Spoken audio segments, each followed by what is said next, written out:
আমাদের রমজান মাসে যে পণ্যগুলির প্রয়োজন হয় সেগুলি কিন্তু অলরেডি আমাদের চট্টগ্রামে চলে আসছে এবং অনেক পণ্যের দাম আমি দেখলাম যে বাজারজাত করা হয়েছে। তো সেখানে পণ্যের দাম করলে এটা কিন্তু ভোক্তা পর্যায়ে এই দামটা সুফলটা যায় না, এটা শুধু ব্যবসায়ীদের কাছে থাকে। আপনি মানুষকে খাওয়াবেন, কি খাওয়াবেন? খাদ্যই তো খাওয়াবেন। সে খাদ্য যদি নিরাপদ না হয় তাহলে কি সেটা খাদ্য? সেটা তো অখাদ্য। অখাদ্য খাইয়ে তো আমি নিরাপত্তা সৃষ্টি করতে পারবো না। অর্থাৎ নিরাপত্তা সৃষ্টি করতে গেলে আমাকে পুষ্টিকর খাদ্যই দিতে হবে। সেই জায়গাটাতে আমরা মনেই করি যে কৃষকের মাঠে যে খাদ্যটি উৎপাদন হবে সে খাদ্যটি নিরাপদ হবে, ব্যবসায়ী যে খাদ্যটি বিক্রি করবেন সেটি নিরাপদ হবে। কিন্তু সবচেয়ে বড় কথা হচ্ছে এর জন্য প্রধান কাজটি করতে হবে কিন্তু সরকারকে। আইন যতই তৈরি হোক না কেন সেটি যদি কার্যকরভাবে জনগণের জন্য ব্যবহার না হয় তাহলে সে আইন অর্থহীন।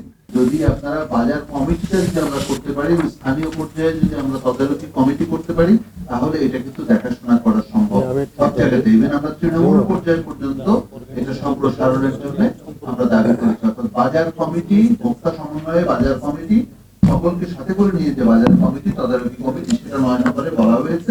এখন দেখেন, আপনি একটি পণ্য যেটি 30 টাকা যদি একজন কৃষক পায় সেটি আমরা কিনছি 100 টাকায়, তাহলে 70 টাকা যাচ্ছে পরিবহনের চাঁদাবাজি থেকে শুরু করে আমাদের সেই ফড়িয়া, আড়তদার, পাইকারি এবং খুচরা। প্রতি রাতে তারা 100 টাকা 70 টাকা তারা পকেটে নিয়ে যাচ্ছে। অথচ কৃষক যে 30 টাকা পাচ্ছে, সে 30 টাকা উৎপাদন করতে তার কিন্তু 700 টাকা অতিরিক্ত দামে সার কিনতে হচ্ছে, তাকে 3 মাস ঘাম ঝরাতে হচ্ছে এবং 3 মাস পরে সে যে পণ্যটা আবার ডিজাস্টার হতে পারে, সেটা নষ্ট হয়ে যেতে পারে।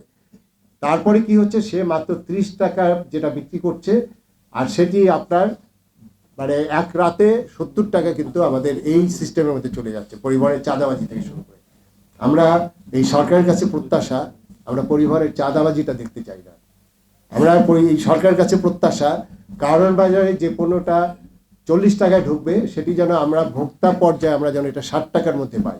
ব্যবসায়ীদের কোনো জাত নাই, কোনো ধর্ম নাই, কোনো দেশও নাই। খুব সামান্য 2-1 থাকতে পারে, আমি এটা বিশ্বাস করি। আমি একবার দেখেছি, আমি তখন ফ্রান্সে ছিলাম, তখন জিসকার দেস্তার সরকার হঠাৎ বাজার থেকে চিনি উধাও।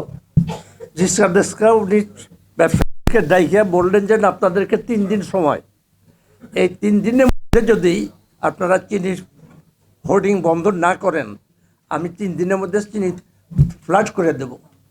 সেও কিন্তু একটা সাম্রাজ্যবাদী সরকার। ঠিকই ব্যবসায়ীরা মনে করলো যে সুযোগ পাওয়া গেছে, তারা হোর্ডিং ছাড়লো না। 4 দিনের দিন এরকম সারা যাচ্ছে আপনার এই পার্শ্ববর্তী দেশগুলোর থেকে ট্রেনের পর ট্রেন আসলো, চিনি আসলো। চিনিতে হলো, তারা মাইর খেয়ে গেল। এই যে মাইর খাইলো তারা কিন্তু শিখে পেয়ে গেল। তা আমাদের সব কিছু কিন্তু আইনে আছে, আমাদের অধিকারও যেমন আছে এবং সরকারের কী কী করতে হবে সেগুলো কিন্তু আমাদের সংবিধানের পুরোপুরি লেখা আছে।